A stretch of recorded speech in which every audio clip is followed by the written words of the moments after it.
Hi everyone, welcome back. I hope you're all really well. Thank you for watching all my videos so far this month. If you feel like you're missing any, I've made a playlist for this year's Everyday May. So click the I button if you want to check out the playlist, and it's a good way of keeping up to date with all the videos I'm uploading this month. Today's video is going to be a first impressions video, and it's a really exciting one because it's one of those new products that's come onto the market that everyone's a bit excited about, unsure about, quite judgmental and opinionated about. So today's video is going to be on the Artis brushes. I'm so lucky, and I got to meet with the founder of the brand, and he actually gave me the entire set. So I thought, I'm so lucky to have this opportunity. It's so rare to be given an entire set of a product like this. So I really wanted to make a video for you guys, a first impressions. It's not sponsored at all, but it's just something I thought you guys would enjoy. If you haven't heard of the Artis brushes already, they're exclusively sold in Space NK in the UK, and it's a completely new way of applying makeup. Let's get the factual bit out the way. There are 10 brushes in the entire set. You can buy them individually or as a set. They start from £25 and go all the way up to £55. So they're definitely more of a high-end thing. They're for makeup artists and consumers, but definitely for makeup fanatics. It's an investment and definitely not something for beginners because they are that bit more expensive. I met with the founder, his name is Matthew, and I'm not gonna lie, before the meeting I was very skeptical about this. I love makeup brushes. I feel like I've had enough practice in my day-to-day routine that I know how to apply my makeup, and I didn't really feel like there needed to be anything changed. I love spending ages applying my makeup. I feel like I've learned all the tips and tricks on how to hold my brushes to get the right application. I feel really comfortable with my routine. And so I was very skeptical before the meeting, but I wanted to go in open-minded to hear what he had to say and why he felt like this was needed in the industry. Matthew is actually a former MAC senior executive. He was a makeup artist who ended up working for MAC. He was there when it was privately owned and then when it got taken over by Estee Lauder. So he's very experienced in the industry. He was talking to me about how he feels like makeup has evolved so much over the years, so many new inventions and creations and new ways of doing your makeup, but that the makeup tools, the brushes themselves, have never really changed. Different handle colours have been brought out, maybe different hairs, but the style of the brushes hasn't changed, and that he thought that it was necessary for them to evolve. The shapes of his brushes take inspiration from how he naturally would paint a face, how he would do makeup using circles, lines, oval shapes on the face. The way he explained it to me is that if you took a cream eyeshadow pot, you wouldn't stick your finger in it directly and then stick it on your eye like that. And that's kind of what a standard makeup brush is like. It's straight on, whereas his are to the side. And he said if you naturally took product, you'd do it from the side, and then you'd go like this. So it's trying to just enhance the natural way that you would do your makeup. And that's when I got really interested, because it's so right. If you used your hands, everything would be like from the side, like this.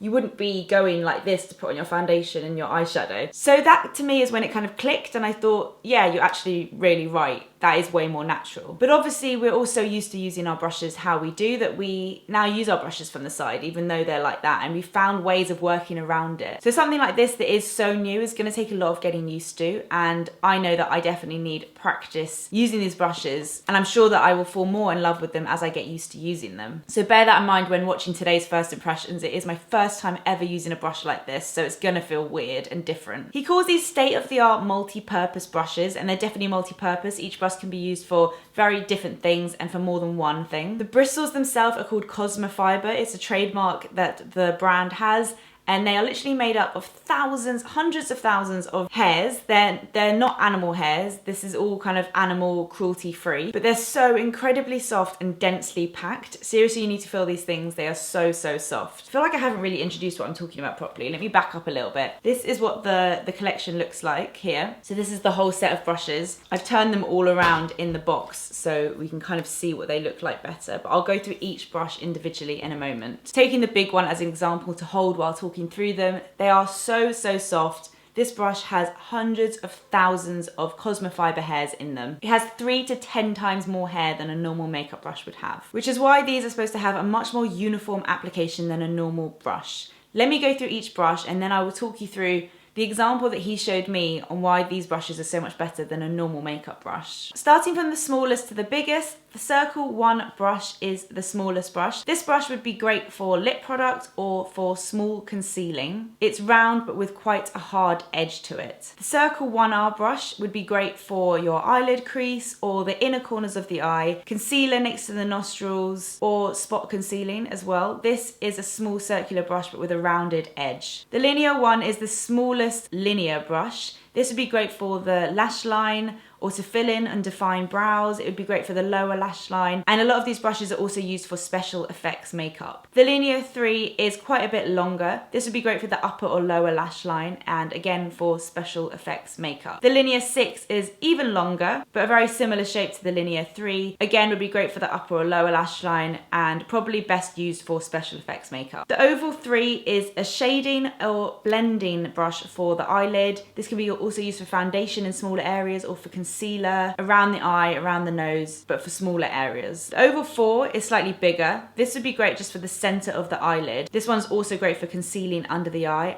or for highlighting on the brow bone. The Oval 6, again slightly bigger. This one could be used on the eyelid, but it's also great for foundation in smaller areas, for concealer or for contouring or for blush. This is probably the most multi-use brush set out of all of them. The Oval 8 is quite large. This one is great for foundation or for setting powder. It can also be used for bronzer or highlighter. The Oval 10 is the biggest brush in the set, and this one is mainly used for body coverage. It can also be used for setting powder, for powder foundation, or for shimmer to the shoulders or chest area. So when Matthew was showing me an example of how this is different to a makeup brush or makeup sponge, because I think he could see it on my face that I was a bit like, really? Do brushes need to be changed? I'm not so sure. He took a black piece of paper and he had kind of 3 circles on it, and he took some liquid foundation and he applied it with a normal buffing brush, he applied it with a sponge, and then he applied it with this. And I could literally see in front of my eyes the difference. The sponge left a really weird kind of dotted coverage. It was very dotty and spotted. You could see that most of the foundation was in the sponge itself. With the buffing brush, it was a bit more even, but definitely not completely even. There were places where it was really sheer, places where the coverage was heavier, and it wasn't even at all. And then he used this, and I'm not joking, the entire black circle was filled with an even amount of foundation, and that kind of blew my mind a bit. The next example he gave was with, I think, one of the eyeshadow brushes, like one of these, and he used a standard eyeshadow brush and took some black eyeshadow, swiped it in a line, and it was really full coverage at the beginning and then very quickly faded out. Whereas when he used this one in one long swipe, it was complete even coverage from the beginning of the swipe to the end. Again, it blew my mind. So it was at that point I got really excited and kind of understood the point of these brushes. It's an even coverage, and that's what you want from your products. That's what you want from your foundation. And it's not that it gives a fuller coverage, it's that it gives the exact amount of coverage that that foundation or product is supposed to give. Often when we use makeup brushes or sponges, it's maybe taking away coverage that is originally there in the product, if that makes sense. Something else that I was really interested in is the way you clean these brushes. You buy this little mat, and after you've used the product, Matthew said most of the product sits on the edge of the hairs and doesn't go that deep in, so you just take it on this mat and you swipe it like this and it's instantly clean. And I've tried it with black eyeshadow. I've used black eyeshadow, I've swiped it on here, and then I've put it on my hand and there's absolutely no product on there. So that's really nice. I like that you can just keep kind of cleaning your brushes as you go, and you don't necessarily have to do a deep clean. He said if you want to, you can. There's like a foam you can buy, or you can use a normal brush cleanser, but you shouldn't need to wash them that often, which is amazing. So let's get started with what you're all here for, and it's the first impressions video. I have done my makeup that you can see now, and as I said, please bear in mind these are the first time I've used these. I'm definitely going to keep practicing, and I know that it will get easier as I use them more, but breaking a habit that you've been using for over 10 years is hard. But I love the idea of these, and I think it really does make sense. I was very skeptical at first, but I'm really interested now and quite excited about these brushes. So I hope you enjoy the first impressions part of this video, and now you're going to see me with no makeup. I'm going to start by using the Oval 8 brush, which is the second to largest one, and I'm going to use this for my foundation. I'm going to try my YSL Touche Éclat foundation. So I'm going to apply it with my finger like I usually do. I love the smell of this foundation. That's normally how much foundation I would put on my skin. Okay, then using the brush, I'm going to do long swiping motions. This is definitely going to take a bit of practice. It's completely unnatural for me just because I'm so used to kind of buffing brush or sponge. So let's see what happens. It says not to lift the brush off the face and to just swipe instead. Feels so incredibly soft on the skin. So it's all pretty much blended in there. Let me just do a bit of my forehead as well. I don't love the action of going back and forth. It feels a little bit messy. I prefer to kind of lift my brush and do it like this, which they say you're not supposed to do, but I'm sure you can adapt it to what feels comfortable to you. Okay, so my very, very first impression is that it blends in really, really quickly. And it does look like it's got an even application. I'm gonna do the other side of the face and kind of even it all out. Okay, so I'm just doing long swiping motions.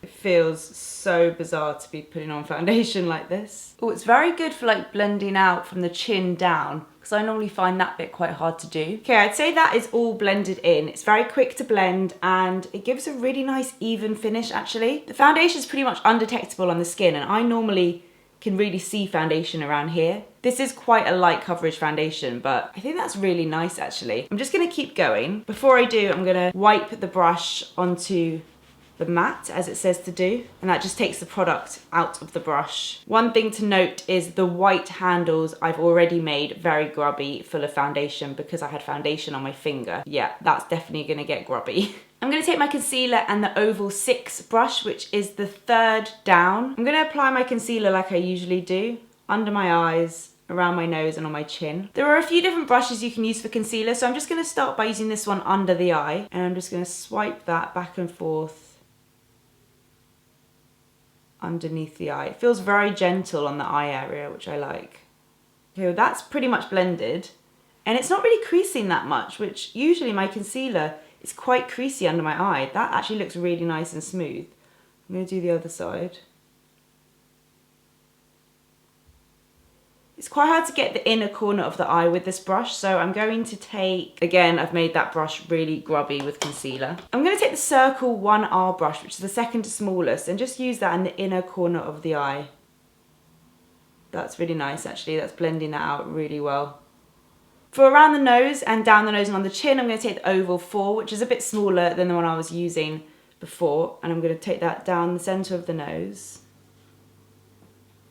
Well, this one would be great for contouring the nose. Take that to the sides of the nose and also on the chin. It doesn't feel that strange to hold the brush. I thought it would feel more weird, but it actually really does feel very natural to be going in this direction, because I would anyway.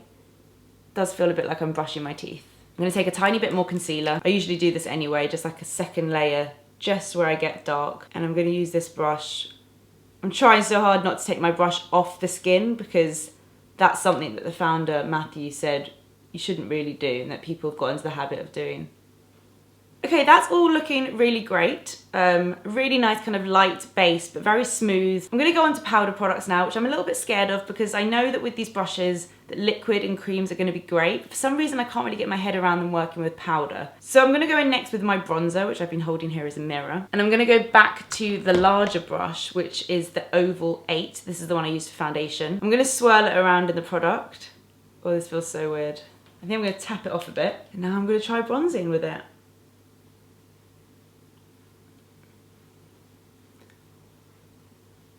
Because it's so dense, it does feel a bit like I could be moving the foundation around. I don't know whether I am, but it does feel like I could be. It has applied my bronzer though, and it does look pretty even. Let me try the other side.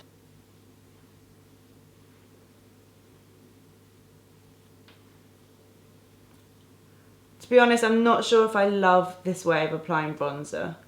I prefer to have more of a kind of blendy, light-handed action that I do with a normal powder brush. This feels a little bit too dense. I don't want to keep going over that in case it's moving my foundation, so I do feel like I'm wearing a little bit less bronzer than I normally would. Not 100% sold on using them for bronzer. Really like the foundation and concealer. Bronzer, not so sure. So I'm going to keep going with the powder products, and I'm going to try blusher and highlighter now. I'm going to use that same brush for blusher, because the one that's smaller I feels like it's a little bit too small. So I'm going to take a little bit on the brush and then apply it. Oh, that's not good. I'm going to try to blend that out. Maybe I should have used the smaller brush. Okay, I'm going to try the smaller brush for the other side. This is the Oval 6. Let's just try to blend that out a bit. Okay, I'm not so sure about that. It's definitely applying it quite patchy. Again, I don't know if I'm doing it wrong. This is all very new to me. I'm trying not to take the brush off the skin. It doesn't feel as light-handed as using a normal powder brush. And now I feel like it's a bit uneven. I'm gonna leave that there.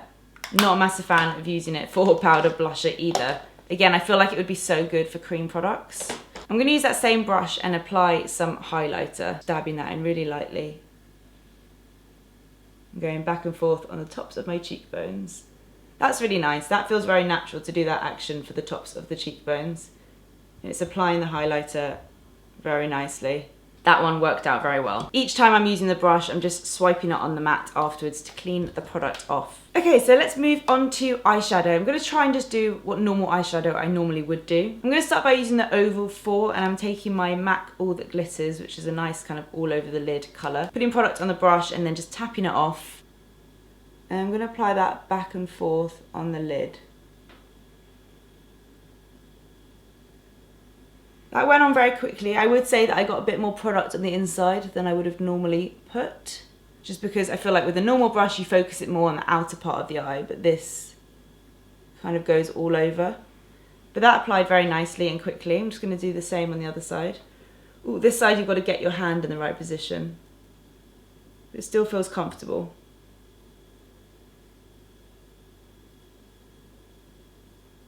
Okay, so that was really nice, a really even application all over the lid as promised. I'm going to take the slightly smaller Oval 3 brush now and take a matte colour and try and focus this in the crease.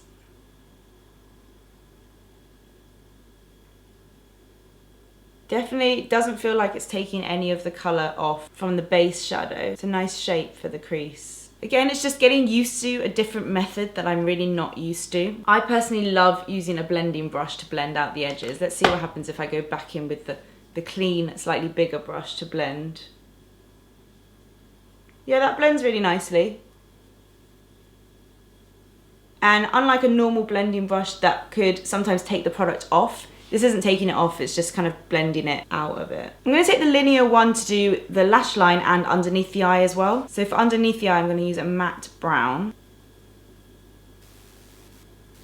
That slots in really nicely under the eye. I'm doing that thing where I'm kind of going back and forth, where with these brushes you can just do one swipe. I need to kind of get into the habit of doing that.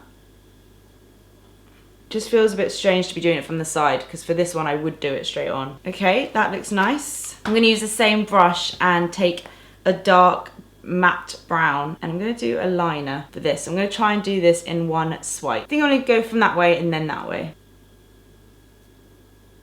Okay, that was nice as a first attempt. I'm going to go the other way as well. I mean, that has technically applied a line really nicely on my upper lash line. If you're not great at eyeliner, that was actually pretty easy. I'm going to try and flick it out a little bit. It definitely applies an even amount. You don't have to kind of put on more eyeshadow halfway through. I'm finding it quite hard to do this eye. I usually do find it quite hard, but okay, I wouldn't say there's a perfectly even, but I'm going to leave them there for now. If you would like to do an inner corner highlight, the Circle 1R would be great for that. I'm going to take a little bit of this kind of highlight colour. That is the perfect size for inner corner highlight. You literally just have to dab it. Perfect size, that one. Okay, I'm just applying some mascara. Okay, now I'm going to try using the Circle 1 brush, which is a circular brush with quite a hard edge, and I'm going to apply a matte lipstick using that. I don't tend to really use lip brushes that much, but for the purpose of this video, I'm going to try it out. This is just a matte Charlotte Tilbury lipstick, so I'm going to cover the brush in that. I'm going to start with the bottom.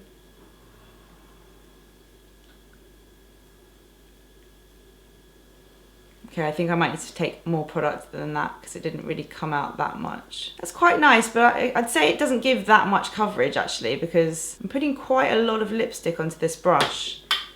It's like pretty much covered.